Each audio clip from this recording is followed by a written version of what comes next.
And this is eternal life, that they may know you, the only true God, and Jesus Christ whom you have sent.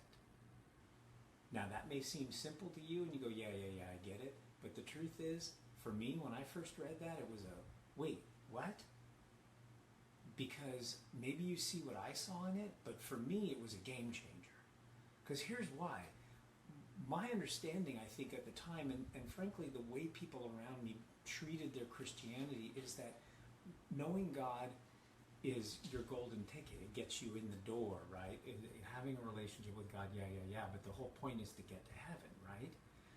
But the key in that verse is, this is eternal life, knowing God. It's not the way to eternal life. It's not how you get eternal life. It's not a prerequisite for having eternal life. That's it. That's all there is. There is nothing else. Now, granted, there will be a point where we're in His presence, right? That we will be with Him.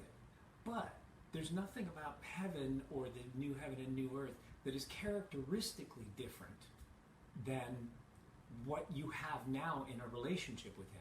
It's qualitatively different, it's more, but it's the same thing, right?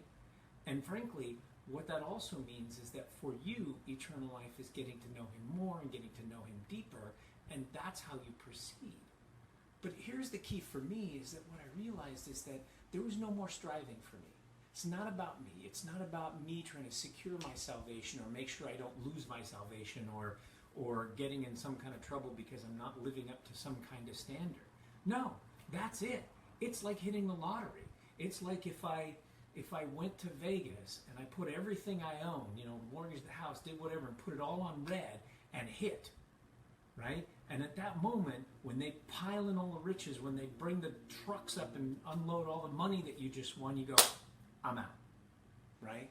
When I found Him, when I got to know Him, when I read that verse, really, I went, I'm out. I'm done. I don't need anything else. And this is the important thing, is realizing that all of your need, everything you want, everything you need is in Him, right? There is nothing else, right? There's nothing that you're waiting for that's going to be different than actually having Him and knowing Him now. It'll be better, but it's the same thing that you already have.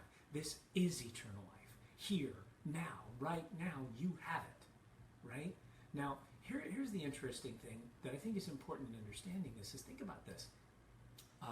We're misunderstanding another part of that verse, eternal life, right? Because I think most people think of it this way.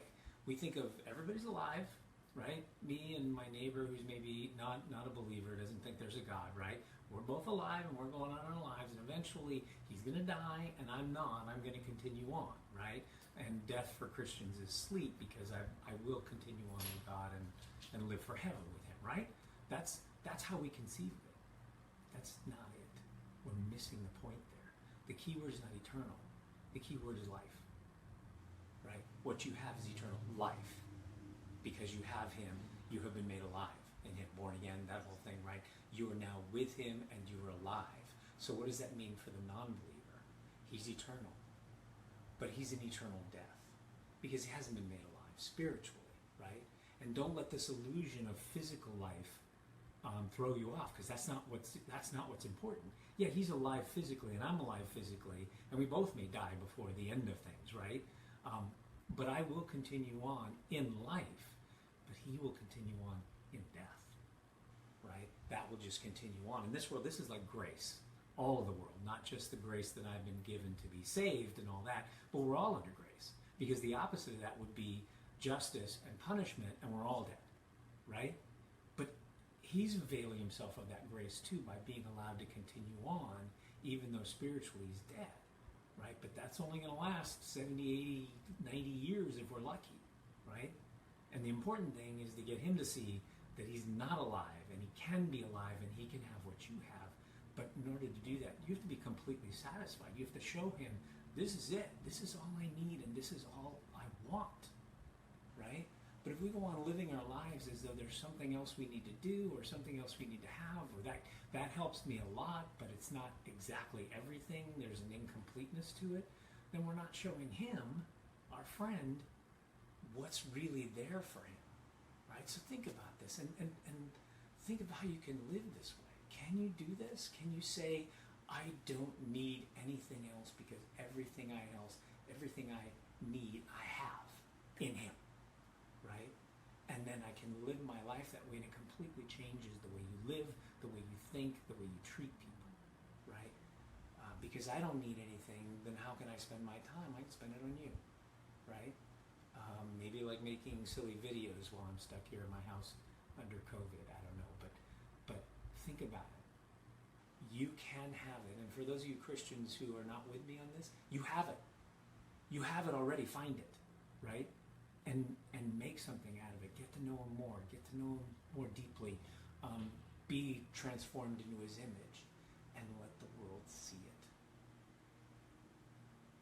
I hope this makes some kind of sense to you, and I hope it really changes your picture of what God is doing with you and in you. Until next time, God bless. Please share. Please let people know about this if you think I'm onto something and there's something valuable here. If not, let me know. Okay?